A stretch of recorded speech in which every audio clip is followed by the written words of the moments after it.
Okay, so from Paris, you faked as if you were going to end up in Venezuela. Yeah, but we end up in the United States. But was that dangerous? Was that illegal?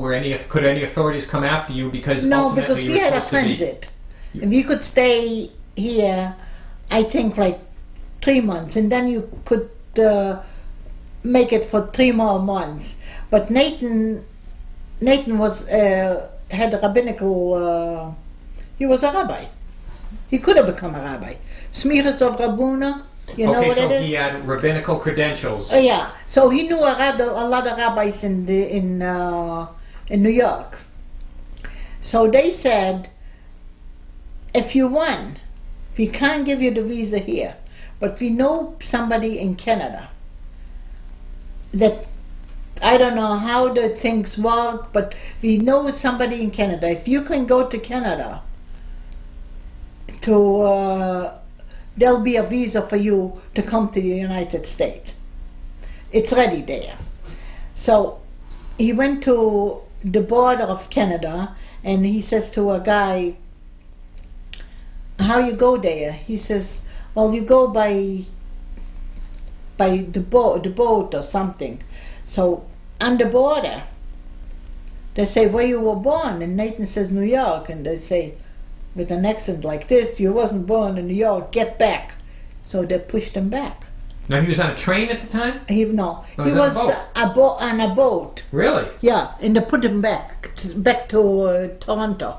Not Toronto, to the border, the United States border. So he said there's a ferry. There's a ferry, yeah. And they shipped him back.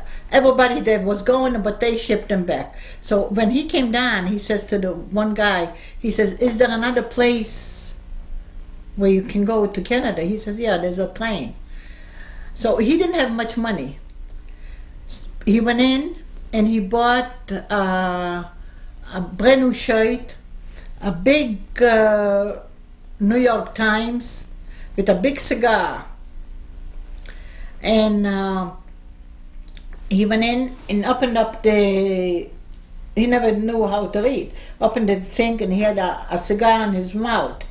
And the guy went by and he says, where you were born? He says, Buffalo. Through the cigar, he thought it's Buffalo. He thought he's reading a big, and he went through. See, to me, that's genius. I mean, I would never. 5 minutes later, after they chased him out, that guy didn't know what means no. You can do it. That's why he used to get mad at his kids. If they say, Daddy, I can't do it, you can do it. There's no such a thing you can't do it. Because he could do anything he wanted. And he did. He was a short little guy, short little Jew. But I think the whole thing was all brain. When he died, he was mean. He was sometimes very mean. I used to say to him, Nathan, I don't want anything of you, but I wish you'd give me a little of your brain. That's the only thing I said. I don't care how much money you got and how much this. All I want is a little piece of your brain, because I think his head was all brain. He was.